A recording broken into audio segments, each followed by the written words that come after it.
Dear friends, I am Dr. K. Kannan, Professor Mechanical Engineering, Anjali Ammal Mahalingam Engineering College. I am happy to meet you again in the lecture on the subject Engineering Thermodynamics. This is the module number 10, Cyclometric Properties and Cyclometric Processes. So we are going to discuss about the cyclometric properties and cyclometric processes, and we solve few problems on the cyclometric processes. And lecture number 1 in the 10th module. So we recap from the previous lecture. In the thermodynamics, earlier we studied about the first law of thermodynamics, second law of thermodynamics, properties of steam, and the process with steam, ideal and real gases, and the properties of gaseous mixture.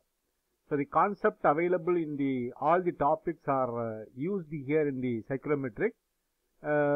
The properties of gases, predominantly the properties of gaseous mixture, because the cyclometry is also, it is a mixture of studying the properties of air and water vapor mixture. And the topic for this lecture is cyclometric properties and cyclometric chart. The learning outcome to the students, at the end of the lecture, the student will be able to define the cyclometric properties, state the Dalton's law of partial pressure, explain adiabatic saturation process, explain the construction and uses of the cyclometric chart. Cyclometric. The study of properties of air and water vapor mixture is called as cyclometric. So the atmospheric air, it contains water vapor. So that is normally, if you look at the measurement of atmospheric air properties, there are two important parameters we mentioned. One is temperature, another one is humidity. So humidity, relative humidity, that indicates the amount of water vapor present in the air. So the air contains certain amount of water vapor. That is why we find sweating. So sweating, it is only the condensation of water vapor present in the atmosphere on the body, on the human body.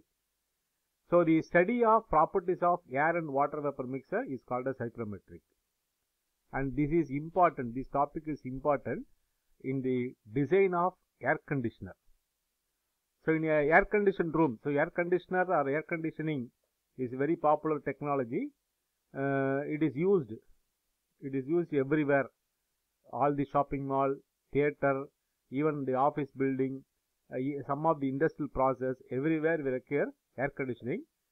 In the room, in the air conditioned room, we have air and water vapor mixture. So we are controlling the quality, quantity and temperature properties of air and water vapor mixture. So the study of properties of air and water vapor mixture is called as cyclometric, and this topic is important for design of air conditioning systems. First we define the dry air. So in practically speaking, there is no dry air. So the atmospheric air, right, it is also containing certain percentage of moisture. So the air without any moisture is called as dry air. So we consider the dry air, it is a mixture of 79% nitrogen and 21% oxygen by volume, or 77% nitrogen and 23% oxygen by mass, and other gases. So all the gases are available, argon, carbon dioxide, everything is available, but the quantity is very minimum. So the major constituents of atmospheric air, it is only nitrogen and the oxygen. Then we define the saturated air. The air with the moisture at saturated condition is called as saturated air. So the condition saturated, what is saturated condition? So any further addition of moisture causes the condensation of moisture into water. So if we call this as a saturated air, when you add further the water vapor, so the water vapor starts to condense. So condensation, it becomes water vapor becomes water. That is what the condensation process. So the saturated air, this is the air with moisture at saturated condition. And we define the Dalton's law of partial pressure, which is required for all our cyclometric calculation. Look at the diagram. we have 3 cylinders. First cylinder contains certain gases at a pressure P2, P1. Second cylinder, it contains another type of gases with the pressure P2. And the third cylinder, these two gases are combined. So all the gas molecule, whatever available in the first cylinder and second cylinder, they are accommodated in the third cylinder. Now the pressure P total equal to P1 plus P2. So in all the 3 cylinders, the volume and temperature are constant. So this is the diagrammatic representation of the Dalton's law of partial pressure. Now we will see. Dalton's law of partial pressure states that the total pressure of a mixture of gases is equal to the sum of partial pressure which are component gases, which the component gases would exert if each existed alone in the mixture volume and mixture temperature. So the simply Dalton's law of partial pressure states that the total pressure of a mixture of gases is equal to the sum of partial pressure at the same pressure and temperature. So everywhere, all the 3 cylinders, the pressure and volume and temperatures are equal. So Dalton's law of partial pressure is the total pressure of mixture is of gases is equal to the sum of partial pressure of individual gas constituent at the same volume and temperature. So that is the Dalton's law of partial pressure. And we consider for air and water vapor mixture. So that is what our cyclometric. So air and water vapor mixture, the total pressure P equal to PA plus PW, where PW is the partial pressure of water vapor and PA is the partial pressure of air. And we define the mole fraction of the dry air. So now we know that the air, atmospheric air, contains dry air and moisture, water vapor. So now we calculate the mole fraction of the dry air. XA equal to PA by P. This we already studied in the gases properties. Mole fraction of any particular gas equal to the partial pressure of the particular gas constituent divided by the total pressure. So XA equal to PA by P. Mole fraction of water vapor equal to XW equal to PW plus PW by P. And we define the first psychrometric property, specific humidity or humidity ratio. So this is the mass of water vapor per unit mass of dry air present in the mixture of air and water vapor.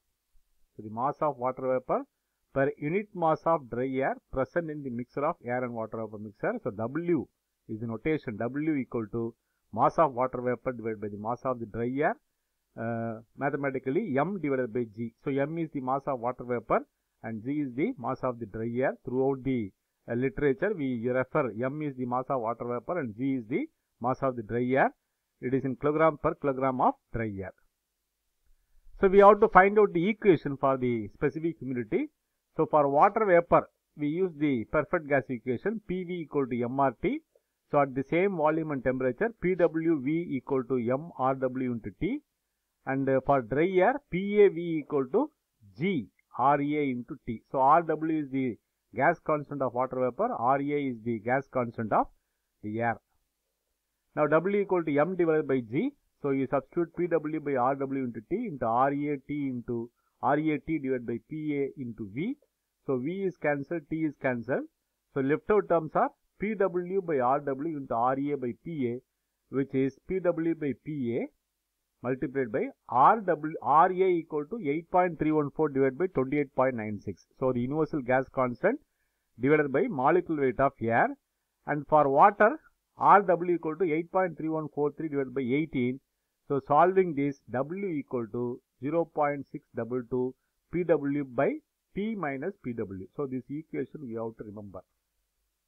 Right? So this is very important equation for all our calculus. Specific humidity equal to 0.622 into PW divided by P minus PW. So PW is the partial pressure of water vapor and P is the total pressure. Now look at this diagram. So the temperature entropy diagram of water vapor. So this is the PW, pressure PW. So this is the evaporation line and then superheated line. So we take this is the atmospheric temperature. So at the given temperature, so for example, you take this temperature, this line. So we are cooling, we are adding water vapor. So the water vapor, it is keep on decreasing at temperature is keep on decreasing at particular point it will become dew point temperature. Then the condensation begins. After dew point temperature, further cooling, the condensation begins. So at atmospheric temperature, the water vapor available in the superheated region. That you have to remember.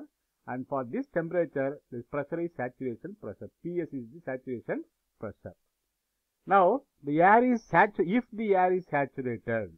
So here look at this equation, W equal to 0.622 PW by P minus PW. So here PW is the partial pressure of water vapor which is in unsaturated condition. Unsaturated condition. Now we add water vapor and it becomes saturated vapor. If the air is saturated, the same equation, the specific humidity at the saturated condition, Ws equal to 0.6222 PS by P minus PS. So this is saturated specific humidity at the saturated condition. Then we define the relative humidity, another important term. So phi is given by mass of water vapor in a given volume of air at a temperature T divided by mass of water vapor when the same volume of air is saturated at the temperature T. So this is the air without saturation, denominator air with saturated, but the temperature in both numerator and denominator they are constant. So from the ideal gas equation, for water vapor, PWV equal to MW RW into T or NW RU into T. So NW is the number of moles of water vapor. And similarly for the saturated condition, PSV equal to MS RW into T or NS RU into T.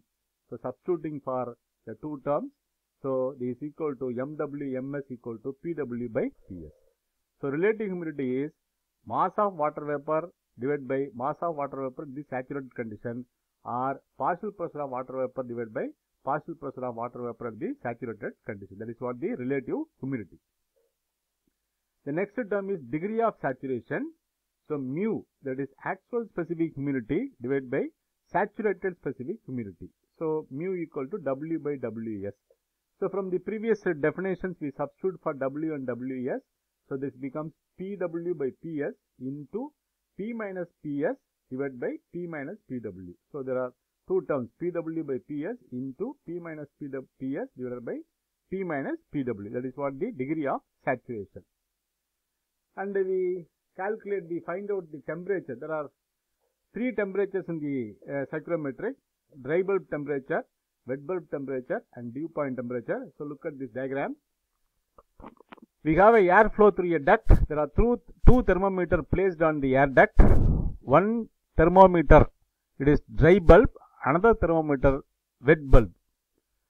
So dry bulb is ordinary thermometer, so a mercury thermometer, and the wet bulb is again a mercury thermometer, but we have a wick.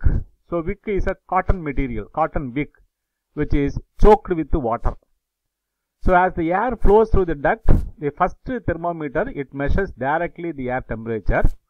The second thermometer, wet bulb temperature, it measures the temperature. Actually the water vapor evaporates. Because of the air temperature, the water vapor evaporates. So the enthalpy, the heat or the temperature of this condition is measured, that is called as wet bulb temperature. So dry bulb temperature, the temperature measured with an ordinary thermometer. That is what the dry bulb temperature. And the wet bulb temperature, when the temperature measured with the thermometer, when the bulb is enveloped with a cotton wick, saturated with the water. So always saturated with the water. That is what the wet bulb temperature. And the difference between these two is called as wet bulb depression. So it is defined as the temperature difference between dry bulb temperature and the wet bulb temperature. So T dB minus T WB. So dB stands for dry bulb, WB stands for wet bulb.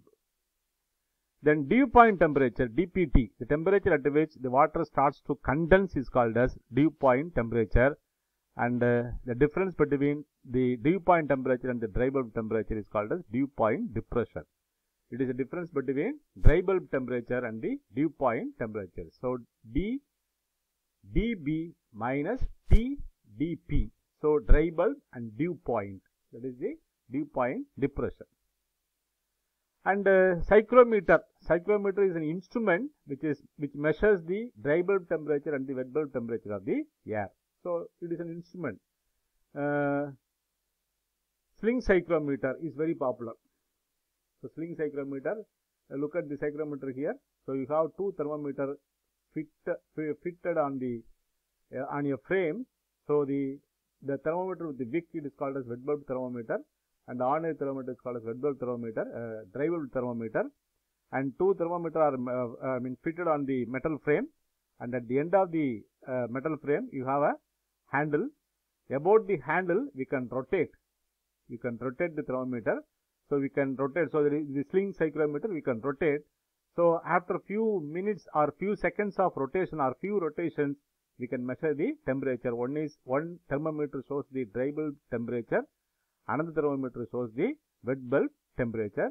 So this is the practical sling psychrometer used in the laboratory for measurement of dry bulb temperature and the wet bulb temperature. So the first one, this one is dry bulb thermometer, and the second one is wet bulb thermometer. So sling psychrometer is the name. It is the psychrometer used for measuring the two temperatures. Then the adiabatic saturation process. So this is very important process in the psychrometric. You look at the diagram. We have a chamber, a container, which have opening on both left side and right side. So through the left side, unsaturated air is entering, and the air is flowing through the chamber and leaves on the other side. The chamber is completely insulated. So the process taking place here, adiabatic saturation process. So it is adiabatic process because the vessel is completely insulated. So the air is leaving here, so as saturated air. So I said already, saturated air, the air contains water vapor, maximum water vapor. So here, because of the saturation, the water level decreases. So to maintain the water level, we add makeup water. So now what is happening? When unsaturated air flows over a long sheet of water in an insulated chamber, the water evaporates and the specific humidity of the air increases. So the water flows over the chamber. So here we have the water, and the top layer of the water, the air temperature, it is given to the water. So the water temperature increases and water evaporates. So when the water evaporates, the water vapor is mixed with the air. So the specific humidity of the air increases. So the air at the outlet, it becomes saturated air. Both in the air and the water are cooled as evaporation takes place. Air is cooled, water is also cooled. The process continues until energy transferred from the air to the water equal to the energy required to vaporize the water. So always continuously energy is transferred from air to water. So the air temperature is higher, water temperature is lower. So there is a heat transfer between air and the water. So the process will continue as long as the amount of energy transfer, the process will continue until the energy transferred from the air to the water equal to the energy required to vaporize the water. So water vaporize. So amount of enthalpy required to heat required to vaporize the water is equal to the amount of heat given to the water. When these two are equal, the process will continue. Thermal equilibrium exists at this point and the air is saturated. So the air picks up the water vapor, and at the outlet it becomes saturated air. So look at the condition. G1 is the mass of air entering here. G2 is the mass of air leaving at the other side. M1 is the mass of water vapor entering on the left side. M2 is the mass of water vapor leaving on the other side. W1 is the specific humidity here, and W2 is the specific humidity here, which is saturated specific humidity. T1 is the temperature, dry bulb temperature on the left side, and T2 is the temperature, which is wet bulb temperature. H1 is the enthalpy on the left side, and H2 is the enthalpy on the right side. So this is what the adiabatic saturation process. So this is the temperature entropy diagram for the adiabatic saturation process. So the curve is, ordinary curve is like this. Ordinary curve in the temperature entropy diagram, the vapor formation and the superheating of vapor. So this is the pressured line on the temperature entropy diagram, and this line 1 to 2 is called as adiabatic saturation process. Because of addition of water vapor, so this becomes, it is saturated air where the temperature is dry bulb temperature equal to wet bulb temperature. Now the system is insulated and no work is done. The first law of thermodynamics yields GHA1 plus M1HW1 equal to M2 minus M1HF2 equal to GHA2 plus M2HW2. So this is only energy balance. What is GHA1? Enthalpy of the air at the inlet. M1HW1 enthalpy of water vapor at the inlet. GHA2 enthalpy of air at the outlet. M2HW2 enthalpy of water vapor at the outlet. So this one M2 minus M1 into HF2 is the enthalpy of makeup water. So look at the diagram here. So M1 is the mass of water vapor entering here. M2 is the mass of water vapor leaving on the other side. So M2 is greater than M1. So M2, because of saturated condition, the amount of water vapor present at the outlet is more than amount of water vapor enters in the left side. So there is some addition of water vapor. So what is the additional water vapor? This is M2 minus M1. M2 minus M1, and this is by the makeup water. So the makeup water is addition of water vapor. So M2 minus M1 into HF2. Now dividing by G throughout. So HA1, M1 by G equal to W1 HW1 plus W2 minus W1 into HF2 plus equal to HA2 plus W2 HW2. Now, where HW1 is the specific enthalpy of water at the temperature T1, T1 is dry bulb temperature, HW2 is the specific enthalpy of water vapor at T2, that is wet bulb temperature, HA1 is the specific enthalpy of air at the temperature T1, HA2 is the specific enthalpy of the air at temperature T2, HF2 is the specific enthalpy of water at temperature T2. Now solving for W1, so rearranging the term, so W1 specific humidity of the air at the entry equal to HA1 minus HA2 plus W2 into Hg2 minus HF2 divided by HW1 minus HF2. And here simplifying further, W1 equal to HA is the specific heat of air CPA into T2 minus T1 into W2 into Hg2 minus HF2 equal to HFG2 divided by HFW1 minus HF2, where W2 is the saturated specific humidity. So W2 is the saturated condition. So W2 equal to 0.622 PS divided by T minus PS. So P is the total pressure, PS is the saturation pressure at the temperature T2. Then the enthalpy of air and water vapor mixture. So GH equal to G into HA plus M into HW, and simplifying, dividing by G, H equal to HA plus W into HW. So substituting the appropriate terms, H equal to CP into dry bulb temperature plus W is the specific humidity into Hg plus 1.88 into dry bulb temperature minus dew point temperature. So this you have to remember to solve to calculate the enthalpy of air and the water vapor mixture. So majority of the cases, so there are two types of problem will appear from this particular topic. One is properties, calculating the properties of psychrometric properties of air and water vapor mixture. Another one is problem from the adiabatic saturation process. And the psychrometric chart. So we studied a few psychrometric properties: specific humidity, relative humidity, enthalpy of water vapor mixture, dry bulb temperature, dew point temperature, wet bulb temperature. All these properties are depicted in a diagram. That is what the psychrometric chart.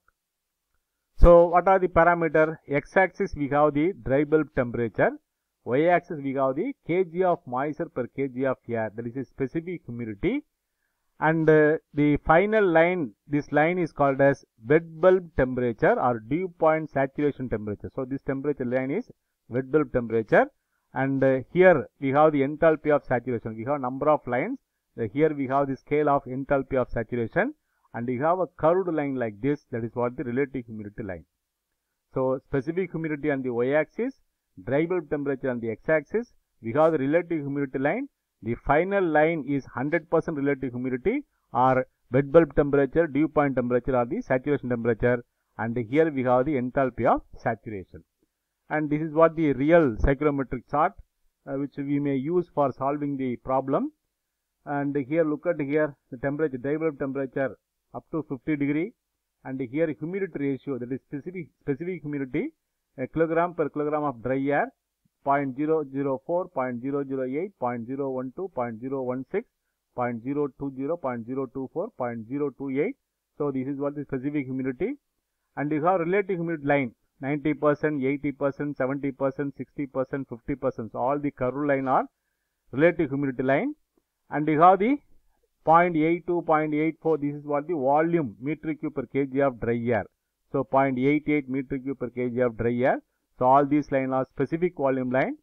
And these dark line, they are the enthalpy line, kilocalorie per kg of dry air. So we have specific enthalpy, saturation temperature, which is the wet bulb temperature, dry bulb temperature, relative humidity, specific volume, specific humidity. All these properties are available in the cyclometric chart, and using this cyclometric chart, we will be solving problem in this topic. And we stop here. So here we have a reflection spot.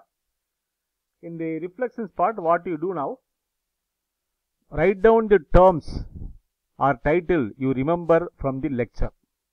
So in the 20 minutes lecture, 25 minutes lecture, what are all the terms, what are all the title you remember? You write down. You take few seconds time and try to write down. Try to recall and write down using a pen and pencil, pen and paper.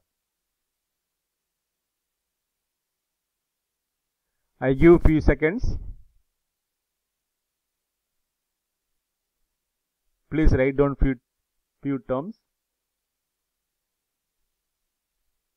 Okay, so these are all the terms: cyclometrics, dry air, saturated air, Dalton's law, water vapor, specific humidity, relative humidity, degree of saturation, dry bulb temperature, wet bulb temperature, wet bulb depression, dew point temperature, dew point depression, adiabatic saturation process, sling cyclometer, cyclometric chart.